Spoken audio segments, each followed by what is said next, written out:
Bom dia, pessoal. Estamos mais uma vez aqui na Madrugada MM. Hoje é dia 30 de novembro de 2024 e hoje nós temos o prazer de receber aqui conosco na nossa madrugada o Rubens Vich, conhecido por nós, no nosso meio, como Rubão. Ele é o capelão estadual do Rio Grande do Sul, do MCA, o Motoclube Adventista, né? E é um queridão estar entre nós aqui. Eu vou entregar a palavra para ele nos próximos minutos. Rubens, que Deus continue te usando e que você é muito bem-vindo no nosso programa de hoje. Meu bom dia a todos, é um privilégio imenso participar desta programação muito bonita, especial, programação de oração, e eu fico muito feliz de estar participando deste momento especial entre os irmãos da AMM. E certamente, onde o AMM está, ficamos felizes de estar juntos nesta missão, não apenas rodar, mas também pregar através do nosso testemunho, aceitando essa missão de evangelizar, não importa quem. E nesta manhã, meus amados, eu escolhi um texto e espero que o Espírito Santo possa nos orientar neste momento. Que eu não fale de mim, mas daquilo que o Espírito Santo nos iluminar a falar. Aqueles que têm a sua Bíblia, que possam nos acompanhar. Deuteronômio, Eclesiastes 3, 1 a 8.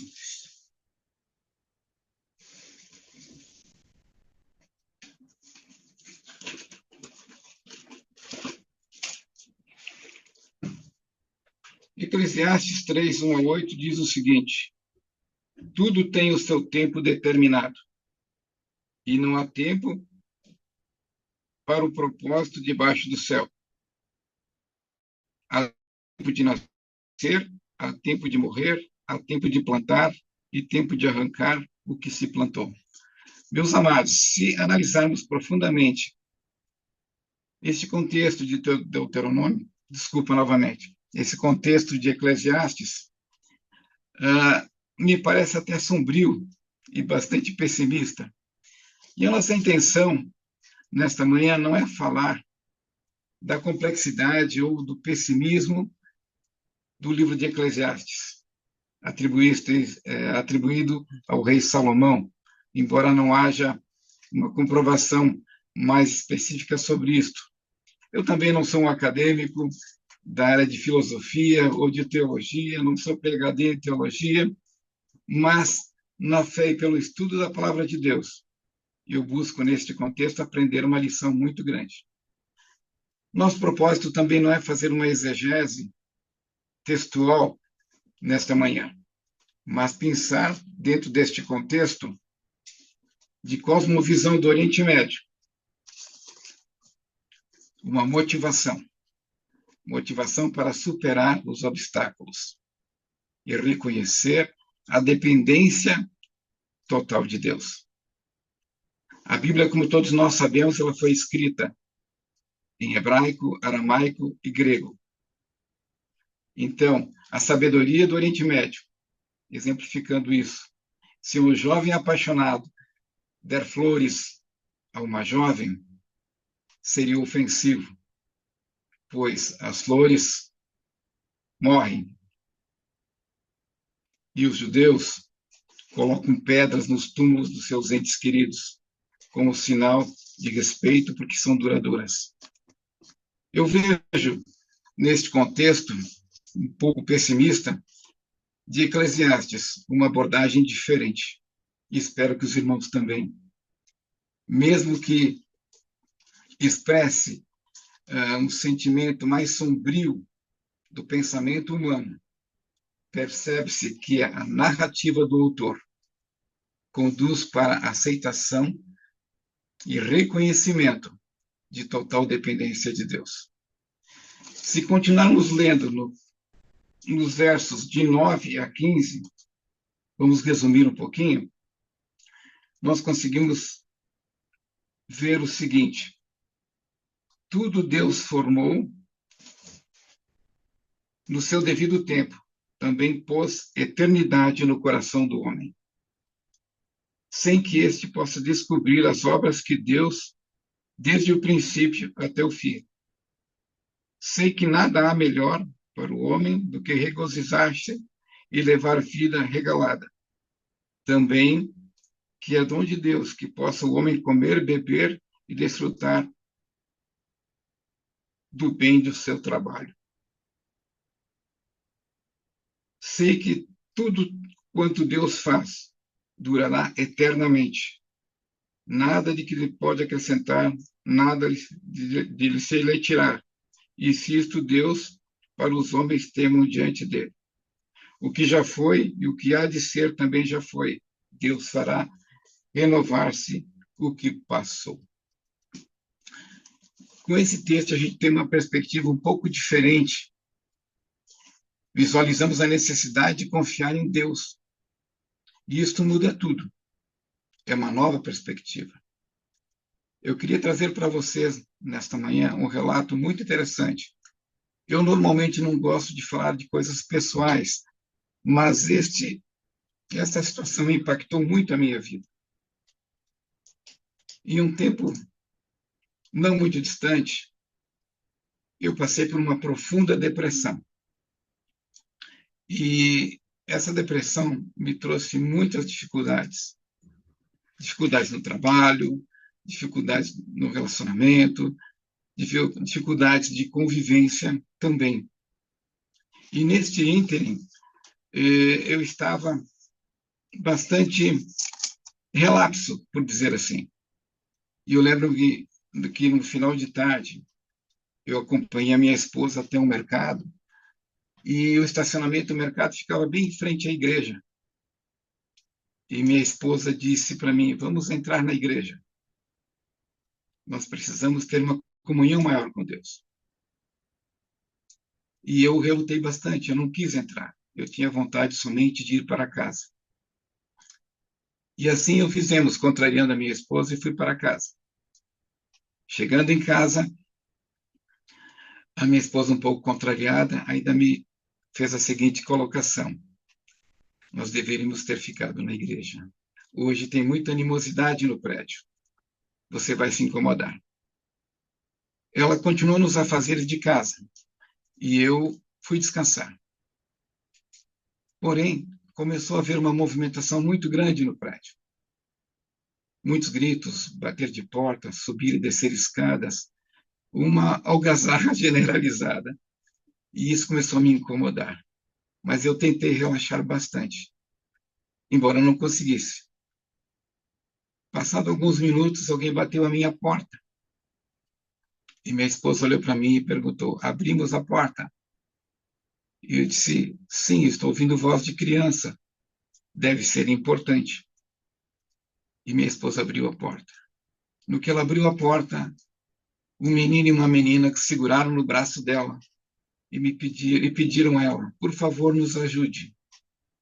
Meu irmão não está bem. Minha esposa desceu rapidamente as escadas. E no andar de baixo, ela viu uma cena bem difícil e me chamou: Rubens, desce aqui rapidamente. E eu desci. Quando eu entrei naquele apartamento, eu vi uma cena bastante triste. Vi um menino inerte no chão, com os olhos esbugalhados e sem sinais vitais. Eu fiquei apavorado, não sabia o que fazer. Embora tivesse trabalhado numa empresa de emergências médicas, isso remonta a mais de 15 anos passados, e eu não me lembrava mais qual o procedimento a fazer. Porém, eu olhei para os céus, num pedido silencioso, orei pedindo para que Deus me ajudasse a fazer alguma coisa. E eu peguei aquela criança, coloquei no braço, meu braço direito. E para aqueles que são da área, sabem que uma reanimação para uma criança é bastante diferente de uma reanimação de uma pessoa adulta. Então, eu comecei o procedimento. Com a mão direita, eu massageava o coraçãozinho dessa criança. E a esquerda eu batia nas suas costas. E isso durou muitos minutos. ela parecia reanimar uma, duas vezes e não estabilizava. Eu comecei a ficar triste, pois eu percebia que não conseguiria fazer nada por aquela criança. Continuei expressando a minha preocupação a Deus, para que Ele me ajudasse. E, orando mais uma vez, eu retomei o procedimento. Feito o procedimento, essa criança parece que reanimou. E o seu maxilar abriu e ela colocou para fora um pedaço de biscoito. Continuei a massagear o coraçãozinho dessa criança e ventilar, até que essa criança voltou a respirar. Sentou no meu colo e chorou. Pedi para a mãe levar essa criança imediatamente para o hospital para ver as consequências desse período sem respirar. Disse à mãe que posteriormente eu iria até o hospital para ver como é que ela estaria. Fui o mais rápido possível até o hospital. Chegando lá, a criança estava sentada numa maca e a enfermeira dizendo que estava tudo bem.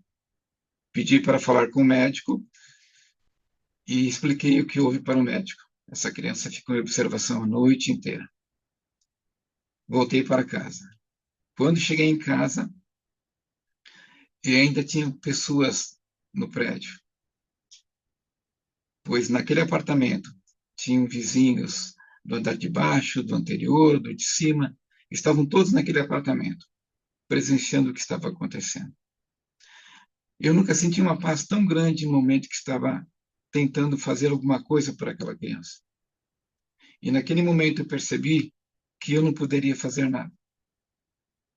Passado esse episódio, alguns dias após o ocorrido, alguém bateu à minha porta e era aquela criança, junto de sua mãe. Ela me abraçou, um longo abraço, e me entregou uma carta. Não sei se vocês conseguem visualizar, mas ela fez um desenho. Este era o desenho que essa criança fez. E atrás desse desenho dizia o seguinte: Oi, tio Rubens, tudo bem? Eu queria lhe agradecer muito por tudo que fizeste por mim na noite de ontem. Obviamente que quem escreveu essa carta foi a mãe da criança, porque depois de tudo que ocorreu, a criança contou à mãe alguma coisa muito interessante. Ela disse que a pessoa que estava com ela dizia constantemente a ela para não ter medo, que tudo ia se resolver. E a criança relata que esta pessoa que ela via era uma pessoa vestida com roupas claras em tom de azul, brilhava muito e tinha um rosto bastante familiar e que irradiava luz, mas era careca. E ela continua: O Senhor foi usado por Deus para me ajudar. Um anjo estava ali o tempo todo, pois eu o vi e contei para a mamãe. Que Deus te ilumine e que Deus te abençoe grandemente, cada dia, mais e mais. E não esqueça que Deus é muito bom o tempo todo. E o tempo todo, nosso Deus é muito bom. Beijos, Benjamin. Essa situação me deixou e me transformou numa pessoa muito melhor naquele momento. Parece que eu esqueci as minhas dores. E neste mundo de insegurança e ansiedade, eu me lembrei que devemos colocar as nossas dores, as nossas dificuldades nas mãos de Deus. Mesmo que o contexto seja sombrio e difícil, a gente precisa colocar nas mãos de Deus os nossos problemas. Porque hoje nós encontramos um mundo inseguro, um mundo de tristezas, um mundo de ansiedade. E muitas vezes a gente tenta resolver, como eu tentei, resolver os meus problemas e as minhas dificuldades com as minhas próprias forças. E não conseguia perceber, por estar dentro de um problema, que existe alguém muito maior do que nós. Se nós lermos no livro de Lucas, no capítulo 18, e versículo 8, nós encontramos algo bem interessante. E ele diz o seguinte: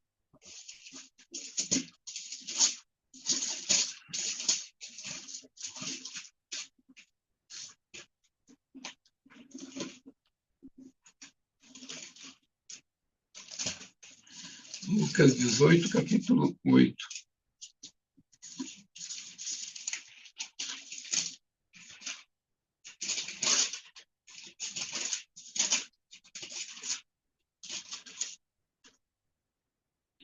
Digo-vos, depressa, lhes fará justiça, contudo, quando vier o Filho do Homem, achará porventura fé na terra?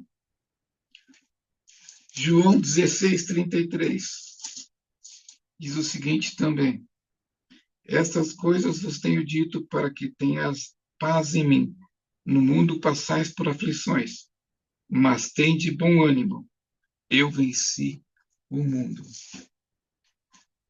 Eu não sei qual é a sua dor. Eu não sei se a sua dor é emocional, física ou espiritual. Mas eu sei de uma coisa: Deus pode curar a sua dor. Deus pode curar e pode lhe auxiliar nas dificuldades mais sombrias. Porque se tentarmos fazer do nosso jeito, será mais difícil. Então precisamos confiar em Deus. Assim como Deus curou a minha dor emocional, Ele pode também curar a sua dor. Eu queria deixar para reflexão também, nesta manhã, o contexto de Mateus 25, 31. Porque nada do que falarmos, se ficarmos só falando e não agirmos, Deus irá nos cobrar, como cobra isso também no contexto de Mateus 25, 31. Esta é a nossa missão. Missão do AMM, missão do MCA, missão do MAN também, que é a fraternidade. Ajudar a quem precisa. Eu espero que, nesse curto espaço de tempo, a nossa missão, eu possa ter levado alguma coisa que seja útil a todos nós. Fico feliz de ter participado nesta manhã desses momentos de estudo e oração. Agradeço a todos pela paciência de ter me ouvido nesta manhã. Muito obrigado a todos e que Deus abençoe a cada um. E que nos momentos que se seguem a gente possa se dirigir até Portão para continuarmos juntos pregando a palavra de Deus. Amém. Amém, amém. Rubão, muito obrigado. Não foi paciência nenhuma de escutar, porque estava maravilhosa a sua história e a sua reflexão. Foi uma bênção. Eu fiquei tão contente em escutar um testemunho desse, onde Deus age na vida das pessoas, né? E usa a gente também para que a gente possa, inclusive, salvar uma vida. Olha que bênção, Rubão, que bênção. Ah, Deus te escolheu para que realmente tu fizesse diferença na vida dessa família. Já pensou? Se tu não fosse lá, ia ser muito ruim, né? Ia saber que morreu uma criança. Que triste, né? Que triste. Mas que tu foi usado ali. Que satisfação em escutar teu relato aí, né? Rubão, A ora para nós aí satisfação é neste nossa, meu momento aí. querido. Ora para nós neste momento aí. Oro sim. Então tá bom. Vamos orar então. Oremos. Nosso amado e eterno Pai, a nossa imensa gratidão a Ti por essas horas de sábado, que possamos estar constantemente em Tua presença. E também, ó Pai, torna o nosso coração receptivo aos apelos do Espírito Santo e que possamos estar preparados para todos os momentos em que a nossa vida, o nosso testemunho possa ajudar a outras pessoas a te encontrar. Perdoas as nossas muitas falhas, mas aceita-nos como somos, pois dependemos imensamente de ti. Não importam as circunstâncias. E, Senhor, que essa missão do AMM, do MCA e também do MAN possa levar avante e alcançar pessoas que comumente não alcançaremos. Fica conosco no decorrer deste dia. É o que nós te rogamos por Jesus. Amém. Amém, Senhor. Amém. Muito bem. Interrompi.